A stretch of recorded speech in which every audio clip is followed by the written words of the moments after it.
Welcome to The Explainer.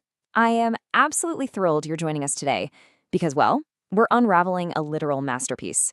We're going to explore exactly why one specific, incredibly atmospheric Gothic tale remains the absolute, undisputed pinnacle of detective fiction. I'm talking, of course, about Arthur Conan Doyle's The Hound of the Baskervilles. This isn't just a story, it's a cultural touchstone that completely shifted the entire literary landscape. So let's get right into the fog and the mystery. Mr. Holmes, they were the footprints of a gigantic hound. Okay, just imagine being a Victorian reader and hitting that line. It is the ultimate chilling cold open, delivered perfectly by Dr. Mortimer. You're instantly hooked, right? It establishes the sheer terror of a beast so unnatural, so bizarre, that it actually manages to rattle the world's most rational, calculating detective. It is literally the perfect setup. Okay, let's dive right into this. Section 1, the ultimate mystery, rationalism versus horror. You see, this dynamic is the beating heart of the whole novel. To really grasp why it works so brilliantly, we have to look at our starting point. We have 221 Baker Street in London. It's safe, it's cozy, and it's totally ruled by Holmes's cold, calculating science. It represents strict modernity. But then, contrast that with Dartmoor. Dartmoor is gloomy. It's filled with prehistoric bogs, Gothic ruins, and ancient supernatural curses. The story is constantly playing this game, contrasting the highly logical, predictable world of London against this primal, ancient horror waiting out at Baskerville Hall. It takes the ultimate rationalist and dumps him into a landscape that completely defies logic. And man, it's not just the setting, it is the bizarre clues. We've got a missing boot stolen from a hotel, and actually, scratch that, it's just one single boot. We have a warning letter literally pasted together from yesterday's Times. We've got an ancient family curse involving a hellhound that ripped out the throat of a wicked ancestor. And, just to add to the chaos, there's a feral murderer currently roaming around the fog-wreathed moors. These are such highly specific puzzle pieces, and they perfectly set up the mystery. It makes the book utterly impossible to put down. Moving on to Section 2, the return of Holmes, a literary resurrection. Now, what makes this story even more legendary is the crazy historical context behind it. We are looking at a literal literary resurrection here, and this might shock you if you don't know the backstory. Sherlock Holmes was actually supposed to be dead. Back in 1886, Arthur Conan Doyle publishes the first Holmes story, A Study in Scarlet, and it's a massive hit. But by 1893, Conan Doyle he's completely frustrated with his own creation. He wants to write what he considers his real books, big historical epics about the 100 Years' War. So he ruthlessly kills Holmes off at the Reichenbach Falls in the final problem. The public is absolutely devastated. But then, fast forward to April 1901. Conan Doyle is out golfing in Norfolk with a buddy, hears a local legend about a ghostly dog, and bam, he gets an idea for a new creeper of a story. So he takes this idea straight to the Strand magazine. He tells them, look, I can write this as a standard ghost story for £50 per 1,000 words. But then he drops a second option on them. He says if they pay him £100 per 1,000 words, literally double his rate, he will resurrect the famous detective and put Sherlock Holmes right in the middle of it. Needless to say, they paid him the £100 on the spot. And honestly, best investment they ever made.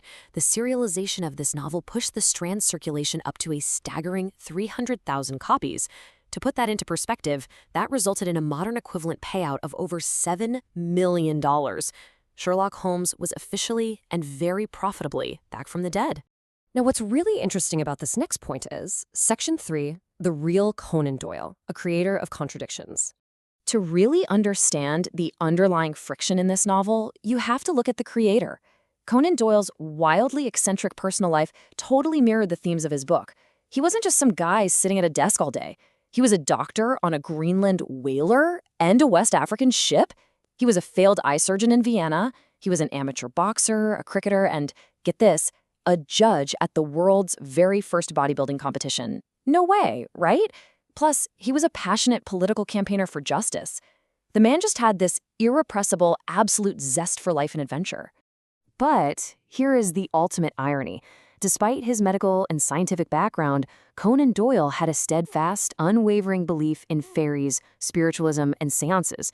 I mean, he even famously endorsed those hoaxed Cottingley fairies photographs. Think about that. The man who created Sherlock Holmes, the absolute, undisputed avatar of logic and cold deduction, wholeheartedly believed in the supernatural. And that deep internal conflict, it bleeds right into the DNA of our story. Which brings us to Section 4, Myths on the Moor, Unearthing English Folklore. So let's shift our focus to the dark English folklore that Conan Doyle dug up on his research trip to Dartmoor. It raises a question that literally plagues the entire novel. Is this beast a creature from hell, or is it just flesh and blood? That is the exact question that rattles the brave Dr. Watson, and incredibly, it deeply unnerves the usually unflappable Sherlock Holmes as they stand there, listening to this eerie, melancholy howling echoing across the moor.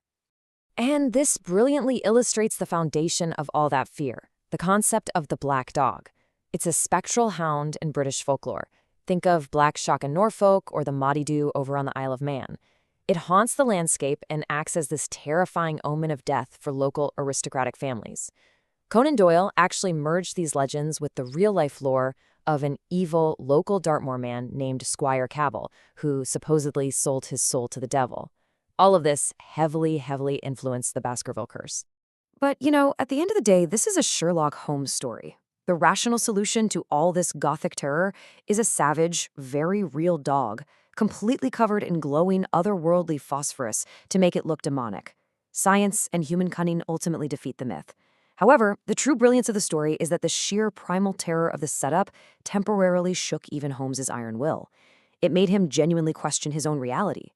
All right, Section 5, An Enduring Legacy, the Pinnacle of Detective Fiction. Let's bring all these elements together to solidify exactly why this story is an absolute masterclass in the detective genre. And first, we really need to correct a major pop culture myth right now. Dr. Watson is absolutely not a buffoon. In this novel, while the cold, calculating Holmes is uncharacteristically rattled by the moor and honestly makes some dangerous mistakes that put his client at risk, Watson is the brave, solid chronicler. Because Holmes is actually absent for a huge chunk of the middle of the book, Watson proves himself to be highly capable. He acts as our solid anchor in the horror. This book is just a beautiful portrait of a highly functional, capable partnership and a deeply enduring friendship. So, the crucial point is really captured beautifully in this quote by the late crime writer Ruth Rendell. Speaking of Conan Doyle, she noted, "He was unable to do otherwise than believe in what Holmes believed." Even though Conan Doyle desperately wanted to believe in magic and the supernatural, when he inhabited Holmes, he had to let logic win.